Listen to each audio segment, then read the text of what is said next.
బొమ్మిశెట్టి దుర్గాదేవి గారు,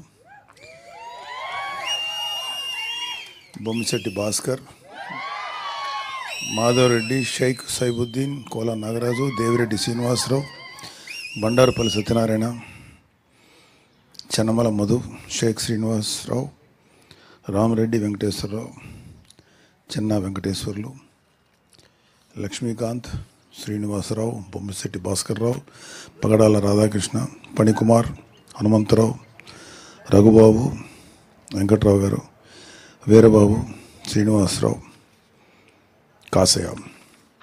మీ అందరికీ జనసేనలోకి హృదయపూర్వక స్వాగతం.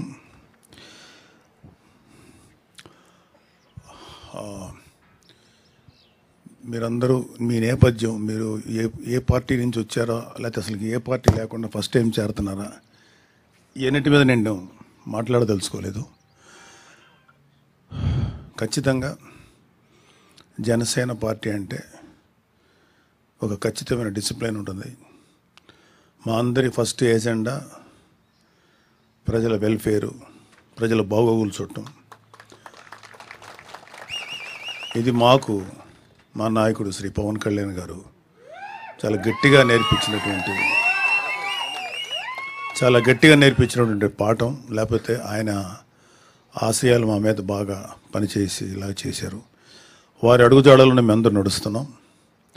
సో మీ ఫస్ట్ ప్రయారిటీ ఎవరైతే జనసేనలో చేరబోతున్నారో, మీ ఫస్ట్ ప్రయారిటీ మనల్ని నమ్ముకోనో లేకపోతే అవసరంలో ఎవరైనా ఉన్నారో వాళ్ళకి మన శాయశక్తుల ఎంతవరకు సర్వీస్ చేయాలో అది ఆలోచించాలి.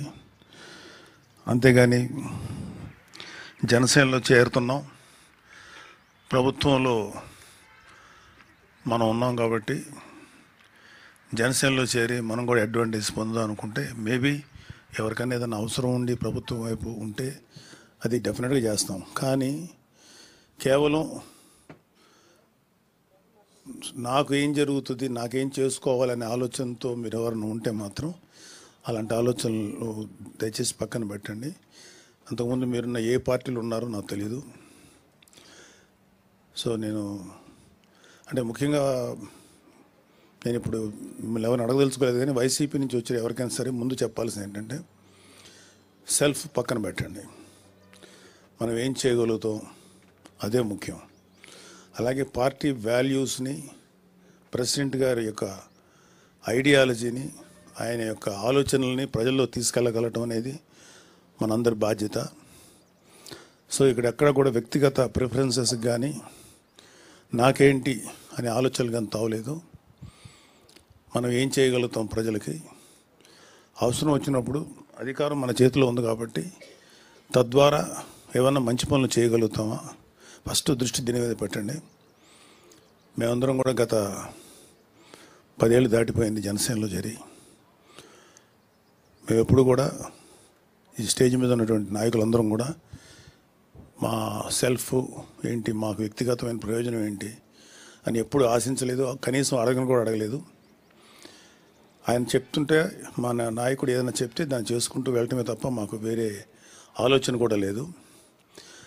ఆయన పలానా పని మీరు చేయండి, లేకపోతే ఈ బాధ్యత అప్పగిస్తే ఆ బాధ్యత ప్రకారం చేసుకెళ్ళటం తప్ప మాకు వ్యక్తిగతమైనటువంటి ఎటువంటి ప్రిఫరెన్సెస్ లేవు. మేము ఇంకేదన్నా ఎవరికన్నా అవసరం ఉంది, వీళ్ళకి పలానా పని చేయాలి, పాపం ఎవరో ఒక ఇష్యూస్ ఉన్నాయి, వాళ్ళ మీద అన్యాయంగా ఏదో జరిగింది, అలాంటివి ఏమన్నా ఉంటే అప్పుడు ఖచ్చితంగా అది పెద్ద విషయం అయితే ప్రెసిడెంట్ గారి దగ్గరికి తీసుకెళ్తాం. లేదు అంటే మా స్థాయిలో చేయగలిగినంత వరకు చేసి వాళ్ళకి ఉపయోగపడటానికి ప్రయత్నిస్తాం.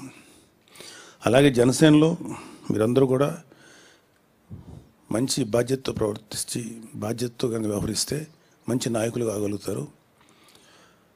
ఇక్కడ ఒకే ఒక జనసేనకు ఉన్నటువంటి ఒకే ఒక పెద్ద ప్లస్ ఏంటంటే, జనసేనలో పనిచేసే ప్రతి ఒక్కళ్ళు కూడా అత్యున్నతమైన స్థానానికి వెళ్ళటానికి ఈ పార్టీ సరైనటువంటి అవకాశం కల్పిస్తుంది. ఎవరైనా సరే పవన్ కళ్యాణ్ గారు లాగా ఇంకా భవిష్యత్తులో ఆయన అత్యున్నతమైనటువంటి శిఖరాలు చేరాలని అందరూ తెలుసు. సో మీరు ఎవరైనా సరే ఏ స్థాయికైనా వెళ్ళొచ్చు. ఇక్కడ ఇక్కడ మావాడ, మా ఇంటి కురోడా, లేకపోతే మా అన్నయ్య, మా తమ్ముడు, అవన్నీ సెకండరీ. సో మేము ఎప్పుడు కూడా ఎటువంటి స్వార్థపూరితమైన ఆలోచనలు లేకుండా పనిచేసాం. కాబట్టి ప్రతి వాళ్ళకి అవకాశం ఉంటుంది. ఇక్కడ ప్రతి వాళ్ళు మంచి స్థాయికి చేరడానికి సరైనటువంటి అవకాశం జనసేన కల్పిస్తుంది. ప్రొవైడెడ్ మీరు నిజాయితీగా, నిస్వార్థంగా ప్రజలకు సేవ చేస్తే మీకు తెలియకుండానే మీరు మంచి పొజిషన్స్కి వెళ్తారని చెప్పి నేను నమ్ముతున్నాను. సో మీరందరూ కూడా మంచి సేవ చేయండి. అలాగే ఎటువంటి కాంట్రవర్సీస్ కానీ గొడవలకు కానీ వెళ్ళకండి. అన్లెస్ పార్టీ అధిష్టానం ఇలా ఉండండి, ఇలా చేయండి ఆదేశిస్తే దాని ప్రకారం చేయాలి తప్ప వ్యక్తిగతంగా మన నిర్ణయాలకు కానీ అవి కానీ పార్టీ మీద రుద్దకుండా పార్టీ ఆలోచనల్ని, పార్టీ ఆశయాలను మాత్రమే ప్రజల్లో తీసుకెళ్దాం. సో వన్స్ అగైన్ మీ అందరికీ పార్టీ నుంచి హృదయపూర్వక సుస్వాగతం. Please welcome. All the best.